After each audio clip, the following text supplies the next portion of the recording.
Olá! Ótima noite! Estamos ao vivo nessa quarta-feira chuvosa aqui em Vargem Grande Paulista. Vamos aguardar o pessoal entrando. Deixa eu colocar aqui o tema da nossa live.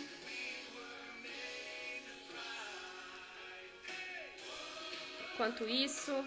Oi, Romano! Ótima noite! Tudo bem? Fabiola Mendes, ótima noite, Fabiola, tudo bem? Samara, que prazer ter vocês aqui, pessoal, ótima noite, sejam bem-vindas, bem-vindos, sejam todos bem-vindos. Clica aí no aviãozinho para poder encaminhar para os seus familiares, amigos, parentes, enfim, para quem você acha que é importante ter acesso ao conteúdo que nós vamos conversar aqui hoje. Afinal, os últimos dias foram de enxurradas de informações e muitas delas desencontradas sobre o FGTS, não é verdade? Vamos lá. Vocês me ouvem bem? Me veem bem também? Sinalizem para mim, por favor. Me deem um ok de que me ouvem e que me veem bem, que a gente já inicia para conversar aqui sobre tudo que eu separei aqui. Tá ok? Manda joinha, se estiverem me ouvindo, me vendo. Fabiola já falou que sim. Mais alguém? Acredito que deve estar tudo normal, né? Bom, fechou. Se por acaso vocês perceberem que travou, que não estão me ouvindo direito, só avisar, combinado? Bom, meu nome é Nayara, eu atuo na área trabalhista há 4 anos já. E nas últimas semanas a gente viu aí na mídia, na internet, em redes sociais, em tudo quanto é canto, um monte de informações a respeito do FGTS. O que me preocupou muito, porque muitas dessas informações que eu lia, eu percebia que não era bem a realidade do que estava acontecendo. E isso começou a me incomodar. Falei, poxa, eu preciso levar ao conhecimento das pessoas o que de fato está acontecendo, qual é a real situação disso tudo, quem tem direito, quem não tem, de quando a quando, de que ano a que ano, enfim. E por isso eu decidi fazer essa live aqui hoje para poder compartilhar com vocês a respeito da minha opinião, a respeito daquilo que eu acredito, a respeito dessas fake news que rolaram por aí, para a gente poder consertar essa rota, combinado? O segundo motivo pelo qual eu estou fazendo essa live é justamente para que a gente possa trocar ideias. Então, se você tem dúvidas, pode mandar, tá? Tem muitos advogados também que me chamaram no direct, que me chamaram no WhatsApp, tirando dúvidas a respeito do assunto. Então, aqui a ideia também é a gente conversar de colegas para colegas, tá bom? Combinado? Bom, outra situação que eu preciso pontuar, talvez você esteja se questionando, Nayara, mas você não é advogada trabalhista especializada para empresas? O seu foco não é atender empresas?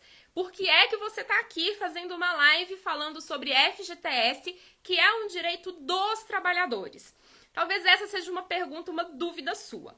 Vamos lá, o que acontece? Sim, de fato, a minha área de especialização é o trabalhista empresarial, ok? Porém, a gente não pode esquecer que o quê? O FGTS tem relação com as empresas. Afinal, são as empresas que pagam aos cofres públicos o valor ali do FGTS, de 8% sobre a remuneração dos trabalhadores.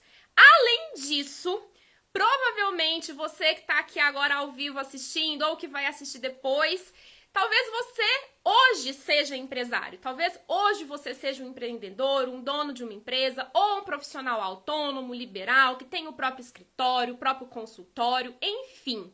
Mas, num passado não tão distante ou mais distante, possa ser que você também foi um trabalhador. E o fato de você hoje ser empresário não retira o seu direito.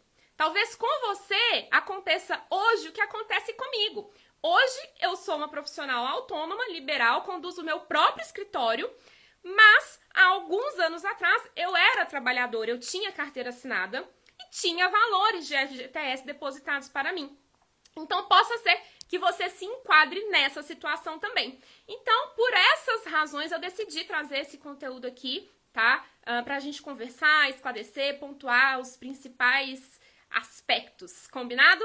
Pessoal, clica no aviãozinho, encaminha para um familiar, para um amigo, para um colega, enfim, para quem quer que você entenda que é importante ter acesso aqui ao nosso bate-papo de hoje, tá bom? E aperta o coraçãozinho aí, né? Senta o dedo no coraçãozinho, que eu não tô vendo o coração subindo aqui nessa tela. Bom, vamos lá. Primeiro ponto. Se vocês tiverem dúvidas, perguntas, podem ir mandando aqui, tá? Tem uma caixinha de interrogação aqui no canto, só apertar e encaminhar as perguntas. Na medida que a live for acontecendo, a gente vai respondendo as perguntas, combinado? Deixa eu ver quem mais chegou aqui. Domingos, oi doutor, ótima noite, que prazer ter você aqui. Silvana também, ótima noite, Silvana. Vamos lá. Bom, então vamos lá, pessoal. Primeira coisa que a gente precisa entender. O que é que tá acontecendo com a FGTS, né? Será que um belo dia eu vou acordar e não vai ter nada mais na minha conta, né? Vão confiscar tudo que tá lá? O que tá acontecendo, afinal de contas? Bom, o FGTS, como a gente já falou, é um valor que a empresa deposita mensalmente na conta do trabalhador, ok? O que acontece? Todo valor que é depositado, ele precisa sofrer correções monetárias. O que é uma correção monetária? Correção monetária é preservar o poder de compra da moeda. Por exemplo, R$100 há 5 anos atrás comprava um monte de coisa no supermercado, né? Hoje a gente vai no supermercado com R$100 e dá para contar quantos itens a gente sai na sacola, não é verdade?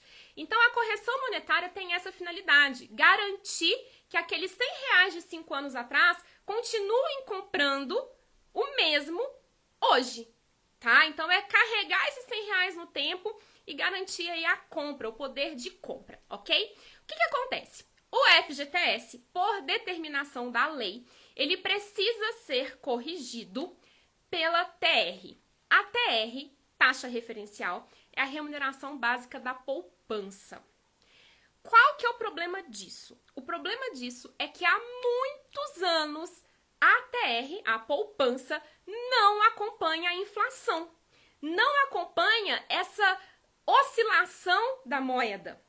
O que significa dizer que se você tem o dinheiro aplicado na poupança, fique muito atento, porque você pode estar perdendo dinheiro. O seu dinheiro não está sendo preservado, ok? Muito pelo contrário, ele está sendo corroído pela inflação.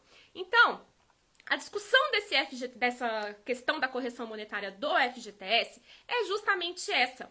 O FGTS está sendo corrigido por um índice que não garante o poder de compra dessa moeda.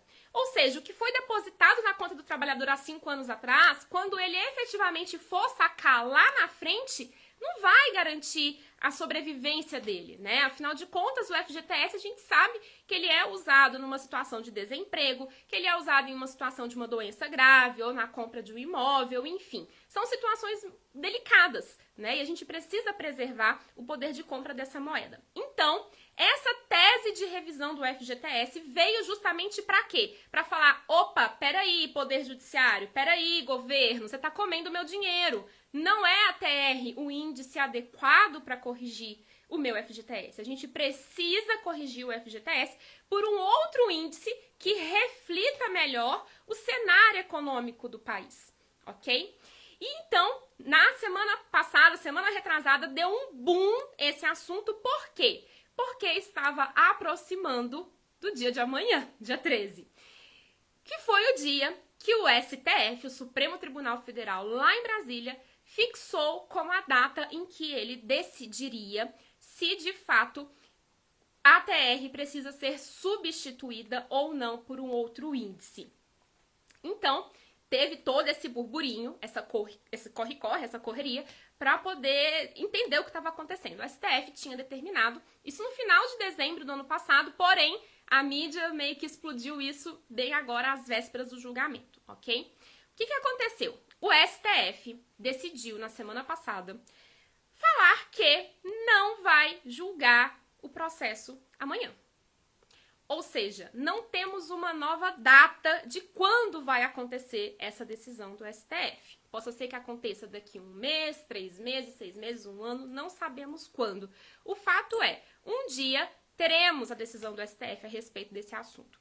E qual é toda a preocupação em torno disso? A preocupação é que o STF ele tem condições de limitar o alcance daquilo que ele decidir. Gente, vamos pensar. Vamos lá, vamos voltando que o Instagram me derrubou, mas a informação aqui é muito preciosa, muito valiosa, então vamos aguardar o pessoal voltar, porque caiu. Caiu, mas volta. A gente fica de pé de novo. Deixa eu fixar aqui de novo. Pessoal, o Insta me derrubou, me tiraram do ar, informação de utilidade pública.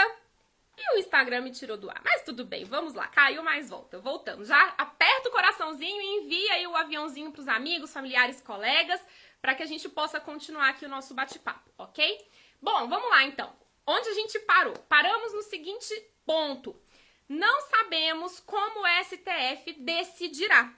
Ou seja, possa ser que o STF fale, olha, deixa a TR quieta, não mexe, continua sendo a TR.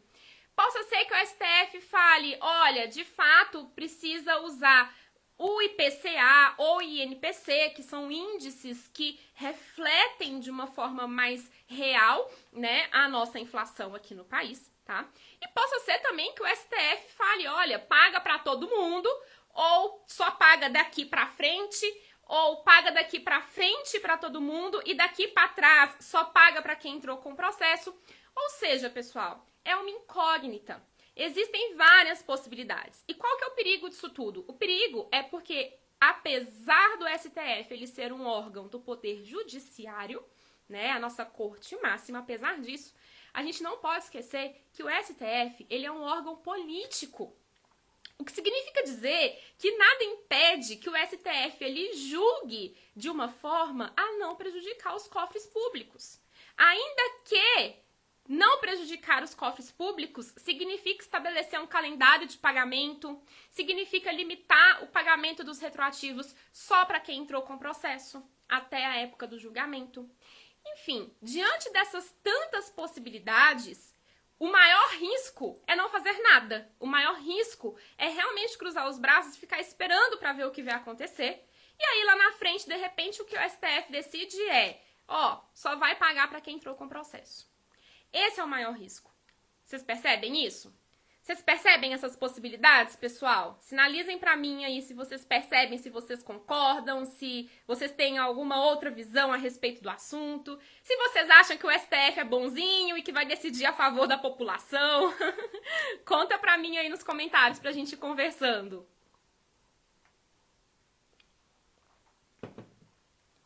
Oi, Joyce, ótima noite, prazer você aqui. Go Araújo, Wilza, oi Wilza, ótima noite. A Bela, oi Bela, tudo bem? Prazer muito grande ter todos vocês aqui, pessoal. Muito bom podermos estar aqui compartilhando a respeito desses assuntos.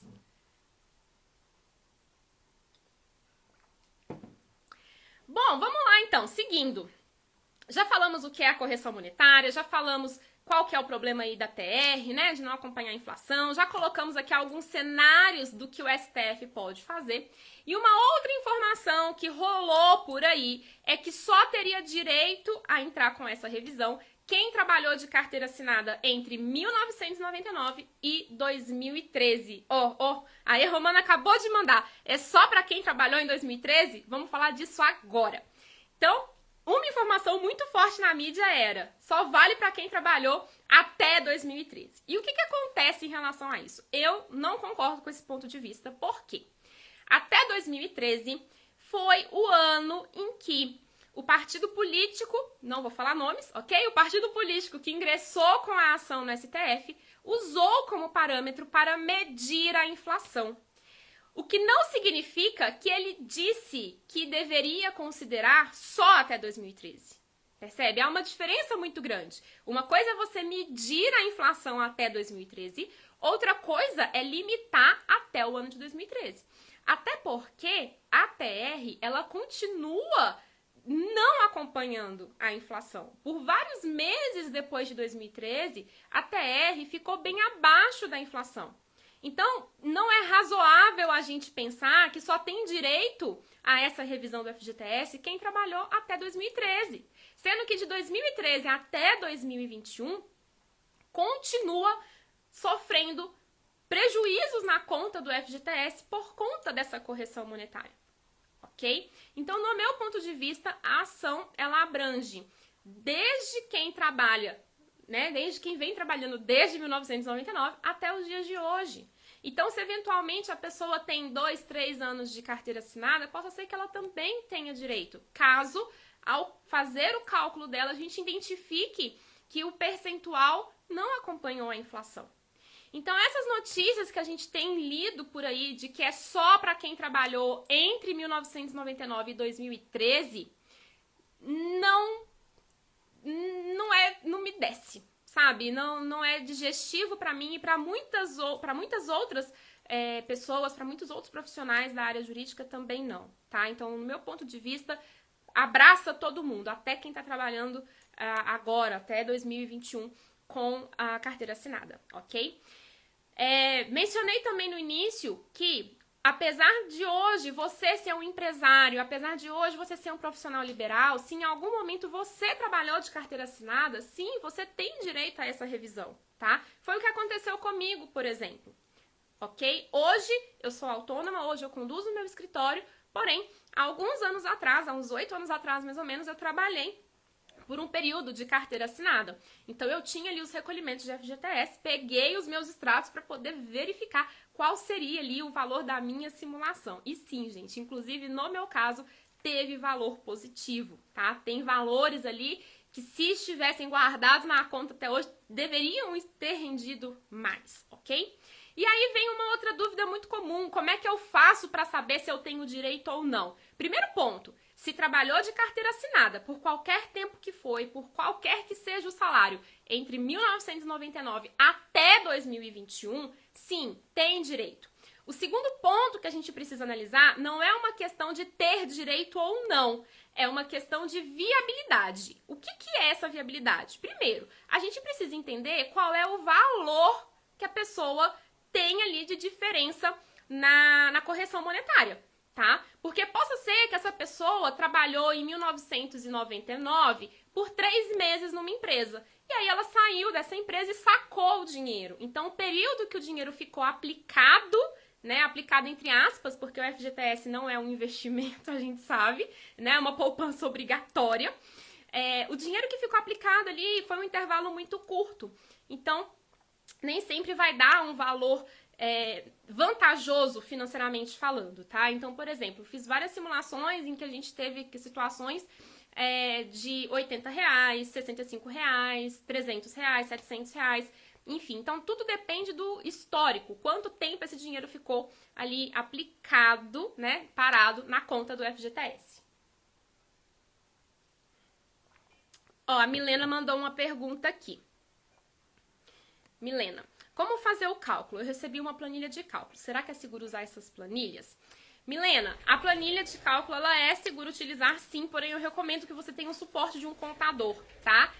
O suporte do contador, ele é essencial para poder te trazer mais respaldo, para poder conferir, inclusive, as fórmulas que estão nessa planilha, ok? E, sendo possível, seja você ou seja o contador, ao invés de utilizar planilhas, usar sistemas de cálculo, melhor ainda. Porque vamos combinar que, se a gente tiver que pegar aí um trabalhador desde 1999 e ter que alimentar a planilha item a item, é extremamente desgastante, ok? Então, de repente, seria interessante aí, sim, utilizar um sistema, um suporte do contador, para que você tenha maior garantia aí no seu cálculo, ok?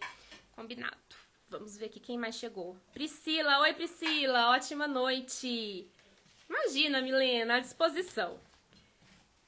Quem mais? O Wilza travou, voltou. Ah, o Wilza deve ter sido a sua internet, aqui tá tranquilo mesmo. Natália, oi Natália, Jordana, tudo bem, pessoal? Ótima noite, sejam todos bem-vindos. Bom, vamos lá. Próximo tópico. Por que é que tem pessoas por aí, por que é que tem fake news falando que essa ação deveria ter sido apresentada ao Poder Judiciário somente até o ano de 2019, tá? Então vamos lá. Primeiro a gente colocou o aspecto de ser entre 1999 e 2013. Falei com vocês que não, que no meu ponto de vista, de 2013 para frente também tá abraçado. Segundo ponto agora, por que é que tem gente falando que deveria ter entrado com esse processo até 2019, tá? Vamos lá. Tá tendo uma confusão nessa área. Por que tá tendo uma confusão? Porque tem algumas pessoas que não estão olhando o cenário do país, o cenário jurídico, a legislação, de uma forma ampla. Estão olhando de uma forma extremamente restrita. E qual que é o perigo disso? Vamos lá. Existe, sim, uma questão que envolve o prazo para ingresso de ações a respeito do FGTS, tá? Mas que estão vinculadas à cobrança desse FGTS em relação à empresa. Então, se o meu cliente, um cliente meu, deixar de pagar o FGTS do funcionário dele, esse funcionário tem um prazo para poder cobrar o FGTS do meu cliente, ok? Então, esse ano de 2019, ele está intimamente relacionado com o período que o trabalhador tem para cobrar o FGTS de uma empresa que não recolheu. Mas o que está acontecendo? Qual é o ponto central? Nós não estamos falando aqui de uma cobrança de FGTS da empresa. A gente está cobrando o FGTS é do governo. Quem está administrando esse dinheiro é o governo. É a Caixa Econômica que gerencia esses valores do FGTS. E aí pensa comigo, a Caixa Econômica, além de não pagar uma remuneração adequada que acompanha a inflação, além disso, ela está usando o dinheiro que está lá no FGTS para poder conceder empréstimos habitacionais, por exemplo. Então ganha duas vezes. O governo está ganhando duas vezes. Uma porque não está remunerando adequadamente e segunda porque ainda está trabalhando com o dinheiro que está lá e cobrando juros em cima disso, tá? Então aqui nessa revisão do FGTS, o processo não é contra a empresa, ok, pessoal? Recebi muitos questionamentos de vários empresários. Doutora, pelo amor de Deus, vai ter uma chuva de processo de FGTS contra a minha empresa. Eu falei, não, calma, não é bem isso, não é contra a sua empresa. A menos que, é claro, esteja deixando de recolher o fundo de garantia, né? Aí o funcionário vai entrar cobrando o fundo de garantia mesmo. Mas, nesse cenário, a gente está falando de cobrar o fundo de garantia do governo. O processo, ele corre contra a Caixa Econômica, ok? E não contra a empresa. Então, empresários, fiquem tranquilos, vocês não receberão uma enxurrada de processos a respeito de fundo de garantia, ok? Reforço, a menos que estejam deixando de recolher o fundo de garantia. Aí, de fato, isso pode acontecer, ok? Então, o ano de 2019 ele foi um marco temporal, uma data muito específica no que diz respeito à cobrança de FGTS da empresa, tá? Não é sobre isso que se trata essa revisão do FGTS que tanto tem sido falada nos últimos dias. Combinado? Dúvidas, pessoal? Se tiverem dúvidas, podem encaminhar.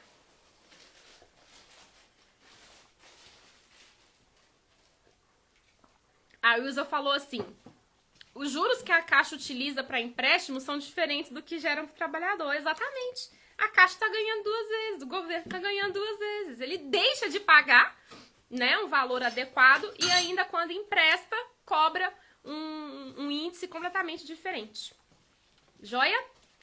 Vamos lá. Próxima dúvida que eu recebi muito. Vale a pena ou não entrar com o processo? Entro ou não entro? Espero ou não espero? Bom, para quem está aqui acompanhando desde o início, eu mencionei que a gente tem uma verdadeira interrogação a respeito de como o STF vai decidir tudo isso. Então, pelo sim, pelo não, talvez seja interessante proteger os direitos, não é verdade? Proteger aquilo que é seu, certo? Se vale a pena ou não, precisa ser feita uma análise individual mesmo, ok?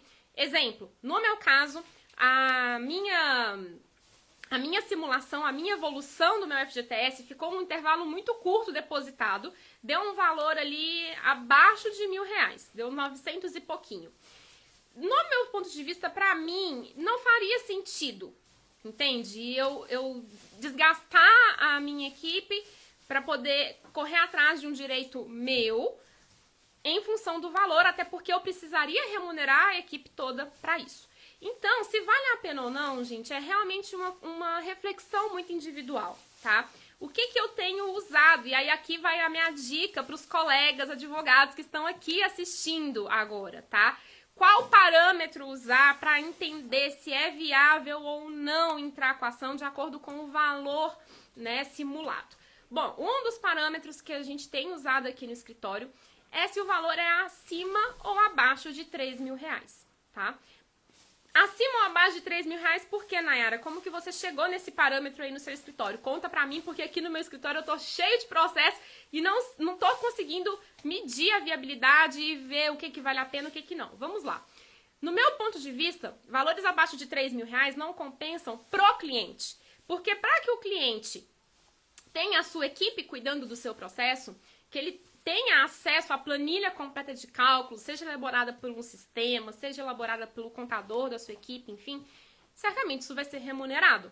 Então, para o cliente, às vezes não compensa. O valor que ele tem a receber talvez fique muito próximo com o valor que ele tem que desembolsar para entrar com a ação. Então, esse é um critério que você pode ter aí no seu escritório, tá, colegas, para avaliar se é viável ou não, se vale a pena ou não, ok? É o critério que eu tenho usado aqui no escritório, combinado?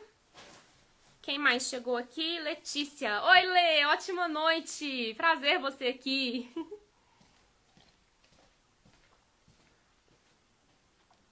Bom, vamos lá. Próxima dúvida. Falei que eu ia compartilhar todas as dúvidas que eu recebi nos últimos dias a respeito desse assunto do FGTS. Próxima dúvida. Risco. Qual o risco de entrar com esse processo? Bom, o que acontece? Geralmente, os valores acumulados de correção aí do fundo de garantia não ultrapassam R$66.000. E o que esses R$66.000 significa? Esses R$66.000 é o limite para que o processo possa caminhar no Juizado Especial Federal. Juizado Especial Federal, ele tem competência absoluta, o que significa que processos abaixo de R$66.000 só podem ser julgados pelo Juizado Especial Federal, ok? Então, se a maior parte dos cálculos estão dando abaixo de R$66.000, esses processos irão para o Juizado Especial Federal. E por que Juizado Especial Federal e não Justiça do Trabalho? Para quem está acompanhando aqui, a gente falou agora há pouco, o processo é contra a Caixa Econômica Federal, não é contra a empresa. Joia? Certo. O processo caminhando no Juizado Especial Federal, qual que é a regra? Juizado Especial, seja ele civil, federal, né? Não tem riscos de custas processuais. O que são custas processuais, Nayara? Eu não sou sua colega, eu não sou da área, me explica. Eu tô aqui assistindo, sou leiga no assunto, não sei o que é isso, me explica. Gente, uma forma simples de explicar o que é custas processuais, a gente pode dizer que são impostos do processo, ok? Colegas da área, tudo bem, eu sei que imposto não é bem isso, mas eu acredito que é uma forma de fazer uma analogia bem simples para quem não é da área compreender. Então, as custas do processo é como se fossem os impostos do Poder Judiciário para que você tenha esse processo caminhando lá no Poder Judiciário. Quando a gente fala de juizado especial, no juizado especial, no primeiro momento, não tem custas. Custas só vão existir se esse processo for para um nível de recurso, ok? Só se essa discussão mudar de nível da escadinha do Poder Judiciário, tá? Então, no primeiro momento, não tem custas, pessoal. Então, risco em termos de custas não tem. É tranquilo em relação a isso. Ah, Nayara, mas eu ouvi dizer que se eu entrar na justiça e perder o processo, eu vou ter que pagar para a parte contrária. O que é isso? Isso existe? Sim, isso existe. Isso chama sucumbência.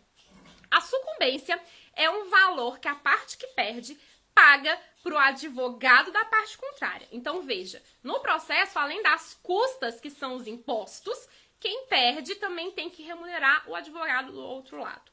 Só que isso também não acontece no juizado especial, tá? Então, fiquem tranquilos. Riscos em termos de, e se o STF falar que não vai pagar para ninguém? Então, eu perdi o processo, eu vou ter que desembolsar um valor absurdo por conta de ter perdido o processo? Não, isso não vai acontecer justamente por conta da situação de que no juizado especial a gente não tem aí despesas, nem com custas, nem com honorários de sucumbência, caso perca o processo, ok? Quem mais chegou aqui? Caio, ótima noite, Caio, tudo bem? Ana Lu, oi Ana, tudo bem? Gratidão, Milena, muito obrigada, prazer imenso estar aqui compartilhando com vocês. Romano, obrigada, não sabia. Pois é, Romano, existem várias palavras extremamente específicas, né? E que às vezes fica um pouquinho complicado de entender. Então a gente arruma aqui umas analogias para poder ser mais simples de compreender, ok? Dúvidas? Deixa eu ver a caixinha de pergunta aqui, como é que tá. Não, na caixinha de perguntas não tem. O pessoal tá mandando aqui nos comentários mesmo. Deixa eu ver. Tranquilo, acho que eu respondi todo mundo nos comentários. Perfeito. Bom, vamos lá. Vantagens, então, de entrar com o processo, né? Além da gente resguardar aí de todas as inúmeras possibilidades que a gente pode ter de julgamento pelo STF, a principal vantagem de entrar com o processo é que tem acompanhamento personalizado. Gente, porque vamos combinar, em pleno 2021, a internet, ao invés de ajudar e tirar dúvidas, por vezes, torna um poço sem fundo de informações completamente desencontradas. Então, entrando com o processo, você tem ali a possibilidade de ter um auxílio, um suporte de um profissional da confiança, da sua confiança, para responder às suas dúvidas, ao invés de você ficar refém de tudo que você está lendo aí na internet, né? Porque é cada barbaridade. Algumas pessoas me mandaram print de coisas que receberam em outros grupos.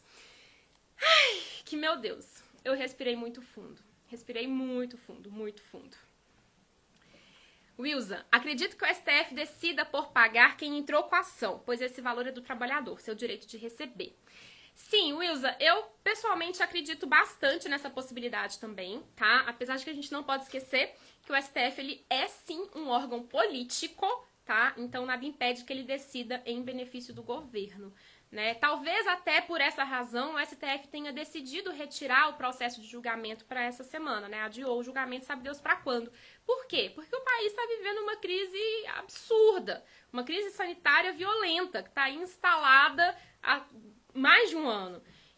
E os cofres públicos estão sobrecarregados, não é verdade? Quantos benefícios, auxílios, enfim, SUS, tá tudo muito sobrecarregado. Então, talvez eu acredito que o STF tenha deixado para decidir isso depois, justamente para ver se pega o país num cenário econômico um pouco mais tranquilo, para que ele consiga chegar aí num equilíbrio, né? Para nem causar um rombo nos cofres públicos e, ao mesmo tempo, também não causar um rombo nas finanças pessoais, né? Dos trabalhadores, tá?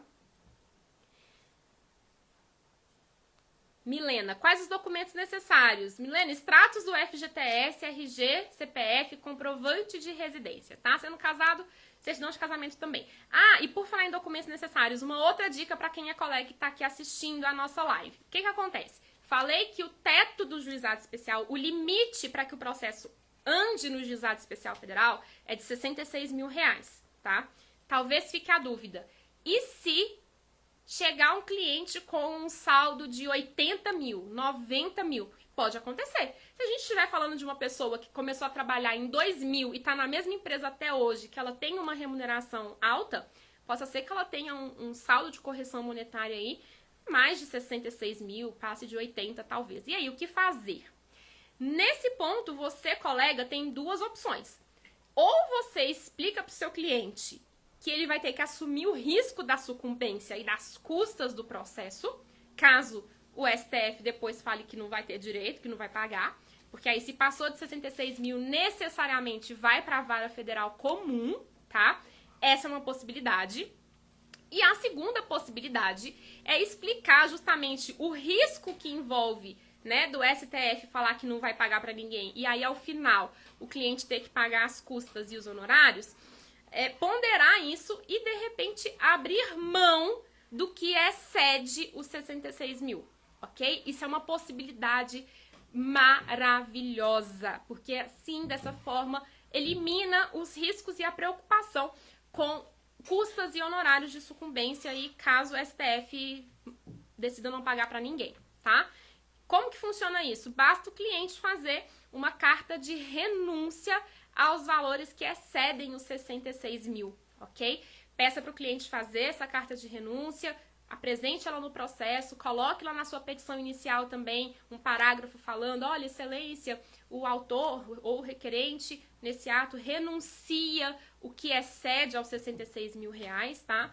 Para que consiga limitar ali no teto do juizado especial. Consequência disso, se amanhã depois o STF mandar pagar tudo, absolutamente tudo para todo mundo, por exemplo, que entrou com processo, se o seu cliente tinha uma simulação ali de 80 mil reais, significa que a diferença entre os 66 mil e os 80, ele não vai receber, ok? Mas, no meu ponto de vista, correr o risco de ter que pagar uma sucumbência é muito pior. Então, eu pessoalmente acho super válido renunciar ao excedente, tá? Wilza, boa, não sabia dessa possibilidade. Sim, existe essa possibilidade. E não só para essa ação do FGTS, todo e qualquer processo de justiça federal, todo processo de justiça federal, se exceder o teto do juizado especial, é possível sim renunciar ao excedente. Ok? A parte política eu não falei porque senão o Instagram poderia me bloquear. Vai saber se não foi por isso que o Instagram me derrubou, não é verdade? Nossa primeira live aqui foi derrubada. Vai saber se não foi por isso, né? Bom, vamos lá. E agora, se tiverem mais dúvidas, podem mandar aqui, ok? Já fui cumprindo aqui o meu cronograma, o meu roteiro, as dúvidas que eu mais recebi, fui anotando para falar com vocês. E agora eu quero dar uma dica final para quem é colega de profissão, ok? Mas antes disso, se tiverem dúvidas, podem mandar aqui dúvidas a respeito do FGTS em si. Aqui, antes de que eu passe aqui a dica final, uma questão mais estratégica de gestão de escritório, gestão de negócios, enfim, para auxiliar os colegas aí que estão acompanhando a live. Aperta o coração, gente, tem pouco coração subindo aqui na tela. Domingos, isso ocorre com muita frequência nas ações previdenciárias. Sim, você fala renúncia do teto, né, Domingos? É verdade. É verdade. Se eventualmente tiver ali uma aposentadoria, alguma coisa assim nesse sentido, auxílio-doença, enfim, a renúncia do teto ela é possível também. Bom, vamos lá então, pessoal. Para a gente finalizar aqui, quero trazer duas situações pontuais para quem é colega de profissão, para os advogados que estão aqui ainda assistindo. Bom, o que acontece? Primeiro ponto. Essas ações de revisão de FGTS, elas são ações escaláveis. O que isso significa? Isso significa que, de repente, de um dia para a noite, você vai receber no seu escritório um volume muito grande de contatos, um volume grande de clientes que às vezes estavam até adormecidos no seu escritório, te procurando para saber a respeito disso. Até porque, se você foi trabalhando aí o seu marketing, o seu branding, enfim, esse cliente tem você no radar. Então, ele vai ler as coisas na internet, mas ele vai te procurar. Fala, doutora, doutor, pelo amor de Deus, eu tô perdido. Olha esse tanto de informação, eu não sei em que eu acredito. Então, você precisa, sim, estar munido de informações sensatas para orientar o seu cliente, ok? Porém, não para por aí. É necessário uma gestão, uma administração de todos esses contatos, porque é uma tese escalável. É uma demanda escalável, ok? Então tenha cuidado, tenha cautela, faça uma gestão, use um CRM, use um sistema de acompanhamento processual, use aquelas etiquetas ali do WhatsApp Business para poder sinalizar quem você já respondeu, quem ainda não, tá? Uma outra dica que eu quero dar de gestão, de relacionamento com o cliente, de contato com o cliente é a seguinte: sempre que você for responder o seu WhatsApp, comece respondendo de baixo para cima. Porque a gente tem a tendência de acessar o WhatsApp e responder as primeiras mensagens que estão ali. Só que a gente tem que lembrar que as mensagens que estão para baixo são de pessoas que mandaram há mais tempo, que estão esperando um retorno nosso há mais tempo. Então, acessou o WhatsApp, rola lá para baixo, começa respondendo de baixo para cima, tá? Priorize o atendimento daqueles que entraram em contato com você há mais tempo, que estão aí aguardando o seu retorno, ok? Esse é um ponto. Segundo ponto, apesar de ser uma demanda, uma tese escalável, cuide do atendimento com o cliente. O seu diferencial para garantir bons contratos em ações de revisão de FGTS será o seu atendimento com o cliente, a sua experiência de consumidor, sabe? Customer experience, né? É isso que vai fazer a diferença. É isso, ok? Não trate simplesmente como mais um caso, como mais um número. Porque dentro do seu escritório, de fato, pode ser mais um processo. Só que ali para o seu cliente é o processo da vida dele. Talvez ele vai precisar desse valor para poder quitar dívidas, ajudar um familiar, a gente não sabe. Então, cuide do seu cliente, cuide da experiência do seu cliente, proporcione o melhor atendimento que você tiver condições de proporcionar dentro da sua estrutura para o seu cliente. Combinado?